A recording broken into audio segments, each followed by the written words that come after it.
ቤተሰብ ባለፈው እንዳየ ነው ይቅርታ ሲጠይቁ ኤፍሬምና ሩታ እንዲሁም ደግሞ ሄርሜላ አይ እንግዲህ አሁን ይቅርታ የምንደራረግበት ደረጃ አይደለንም ያለነው ስለዚህ ይሄ ነገር ይቅርብኝ ነበር ያለችው ታስታውስ እንደሆነ ማለት ነው። መቼስ ትላንት ነው ከትላንት ወዳ ነበር መቼስ ትረሳላችሁ ብዬ አላስብም። አሁን ደግሞ ምን ተፈጠረ የሚል አብረን የምናይ ይሆናል። ሰላም አለይኩም ወራህመቱላሂ ወበረካቱሁ። ወድና ተከበራችሁ ወድ ቤተሰቦቼ በሙሉ ሀባይብ እንዴት ናችሁ? ደህና ናችሁ ወይ? እኔ ደህና ነኝ አልሐምዱሊላህ። እናንተስ እንዴት ናችሁ? ሁላችሁንም ሰላም ብያለሁኝ።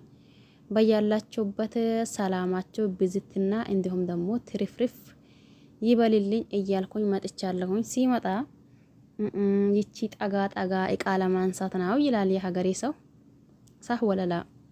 አው ይቺ ጠጋ ጠጋ እቃ ለማንሳት ነው ማለት ምን ማለት ነው? እሱንማ እናንተ ራሳችሁ ታውቁታላችሁ። አሁን ደግሞ ህርቅ አውርደዋል ነው።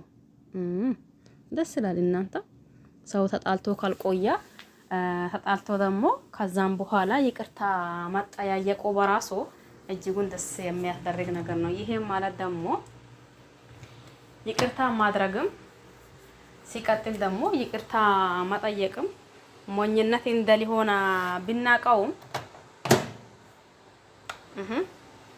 ሞኝነት እንደሊሆና ብናቀውም ነገር ግን ደግሞ አንዳንዴ ይቺ ነገር እንዴት ናት ብላችሁ ሳትወዱ በግድ ማለት ነው እውነቴን ሳትወዱ በግድ እንድትጠራጠሩ ነገራቶች ያስገድዷችኋል ማለት ነው።